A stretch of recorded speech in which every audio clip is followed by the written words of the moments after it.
কারা কারা অবৈধ সন্তান হিসেবে প্রশাসনে জন্মগ্রহণ করছেন, কারা কারা প্রশাসনে আছেন, তাদেরকে বের করে তাদেরকে আইনের আওতায় নিয়ে আসা হবে। আরে কমিটির কি কাজ? চোর ধরছে পুলিশ, চোর ধরার পর চোররে বলবে যে ৮ বছর সাথে কে কে চোর আছে বল। এখানে আবার ভদ্রলোকের কমিটি করার দরকার আছে কি? পিএসসি হোক, টিএসসি হোক, যত এসসি হোক না কেন, চোর যারা যারা বলবে এই জায়গায় পুলিশ যাবে। এখানে মধ্যে এই তদন্ত কমিটি করা মানে একটু আস্তে, এর মানে হজম করার জন্য একটু টাইম নেওয়া। এগুলো আমার অভিজ্ঞতা থেকে। এর মধ্যে একটা বড় ইস্যু হচ্ছে গিয়ে যে প্রশ্নপত্র ফাঁসের সাথে পিএসসির দেখা যাচ্ছে যে উপসহকারী সহ এবং পিএসসির চেয়ারম্যানের গাড়ির ড্রাইভার সৈয়দ আবেদ আলী, তারা ধরা পড়েছেন। সৈয়দ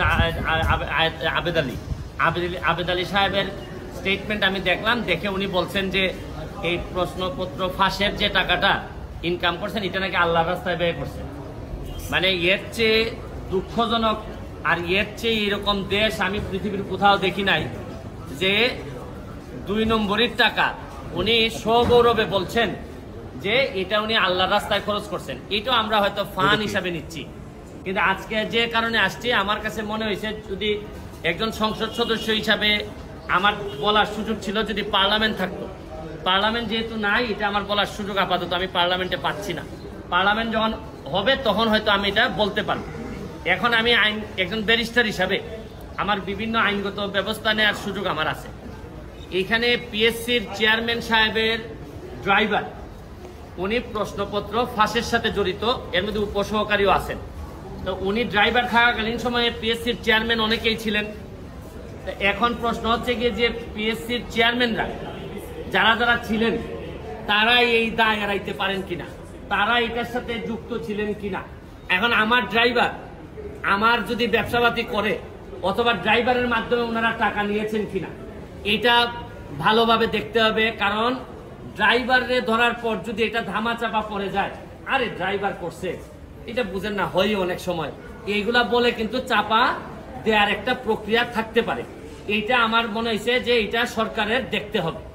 সেকেন্ড হচ্ছে কি, যে কারণে আমি মেইনলি আমার কাছে মনে হয়েছে যে এই প্রশ্নপত্র ফাঁসের কারণে সেই 33তম বিসিএস থেকে 33তম বিসিএস থেকে 46 পর্যন্ত এই পর্যন্ত ওনার মাধ্যমে অনেকেই সরকারি চাকরি পেয়েছেন, বিসিএস কর্মকর্তা হয়েছেন এই প্রশ্নপত্র ফাঁস করার মধ্য দিয়ে।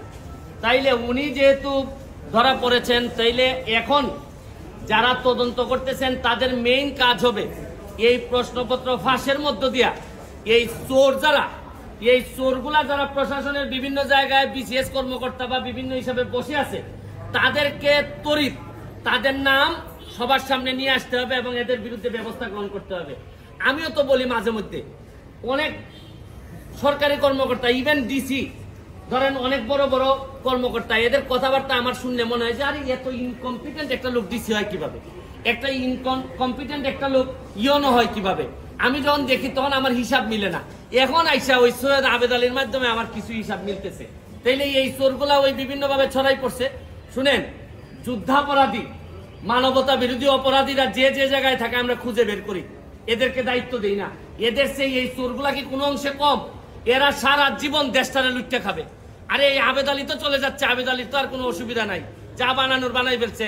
আর এই যে আপনার ডাসার উপজেলার চেয়ারম্যান প্রার্থী হয়েছিল, আল্লাহ বাঁচাইছে ডাসার মানুষের, যে এই যে মাদারীপুর না এটা, হ্যাঁ এই কালকিনি না তো আবার কালকিনির পাশে, কালকিনিও তো বিখ্যাত বিভিন্ন কারণে।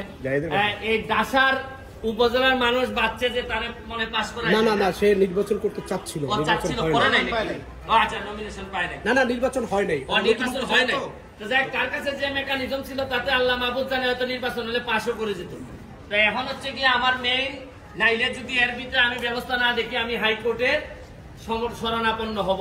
কারণ আমাদের তো জায়গা হচ্ছে কি হাইকোর্ট।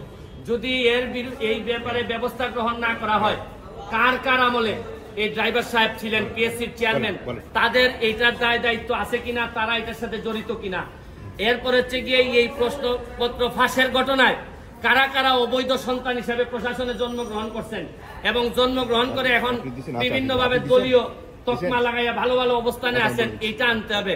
শুনেন, কোটার জন্য আন্দোলন করে ছাত্ররা, সারা বাংলাদেশের মানুষ কোটার জন্য আন্দোলন করতেছে, কিন্তু এরা কি জানে যে সবচেয়ে বড় কোটা তো হচ্ছে গিয়ে চোর কোটা, এই প্রশ্নপত্র ফাঁসের কোটা। এরা ধরেন অন্যান্য কোটা, মুক্তিযোদ্ধা কোটা, এগুলা নিয়ে আন্দোলন করতেছে, এগুলা নিয়ে আমি বলবো না, এটা আলাদা হিসাব। কিন্তু জানে না, এরা যদি জানতো যে সবচেয়ে বড় চোর দুর্নীতিবাজ কোটাটা হচ্ছে গিয়ে বাংলাদেশের বড় কোটা, এই কোটার বিরুদ্ধে আন্দোলন করলে সব জিনিস সুবিধা আমরা পাইতাম। কিন্তু এটা আমি পরে হয়তো আরেকদিন বলবো। তবে এখন আমার বক্তব্য হচ্ছে স্পষ্ট, এদের বিরুদ্ধে কারা কারা প্রশাসনে আছেন তাদেরকে বের করে তাদেরকে আইনের আওতায় নিয়ে আসা হবে, নাইলে এই দায় সারা জীবন বাংলাদেশের বয়ে বেড়াতে হবে। আমি একজন এমপি হিসাবে, একজন ব্যারিস্টার হিসাবে আমি মনে করি এটা জাতির সামনে নিয়ে আসা আমার দায়িত্ব। আপনাদের মাধ্যমে আমি এটা ছড়াই দিতে চাই এবং আমি দেখতে চাই যে কি ব্যবস্থা গ্রহণ করছেন। নাইলে আমি মাননীয় প্রধানমন্ত্রীর কাছে প্রয়োজনে যাব, মাননীয় চিফ জাস্টিসের কাছে যাব, কারণ এইভাবে একটা দেশ চলতে পারে না। চেয়ারম্যানরা জড়িত ছিল কিনা এগুলা ওনারা নিজেরা কিভাবে করলো, প্রশ্ন যাতে পরবর্তীতে আউট না হয় এগুলা নিয়ে তদন্ত হোক। পিএসসি কিভাবে নিজে প্রটেক্টেড হবে এইটার জন্য তদন্ত কমিটি করে তারা তাদের প্রোটেকশন বাড়ায়। কিন্তু এর আগে কারা কারা চোর ছিল, দুর্নীতিবাজ ছিল, বাটপার ছিল, এগুলা বের হয়ে আসা জরুরি সবচেয়ে বেশি। Thank you. পিএসসি কমিটি, এই যে বাংলাদেশের কমিটিটার আমি ভয় পাই আরো বেশি। কমিটি করলেই মনে করলেন যে ধামাচাপা দেওয়ার জন্য একটা প্রক্রিয়া শুরু হইলো। আরে কমিটির কি কাজ?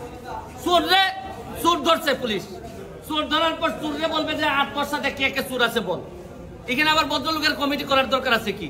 পিএসসি হোক, টিএসসি হোক, যত এসসি হোক না কেন, চোর যারে যার বলবে এই জায়গায় পুলিশ যাবে। এখানে মধ্যে এই তদন্ত কমিটি করা মানে একটু আস্তে, এর মানে হজম করার জন্য একটু টাইম নেওয়া। এগুলো আমার অভিজ্ঞতা থেকে।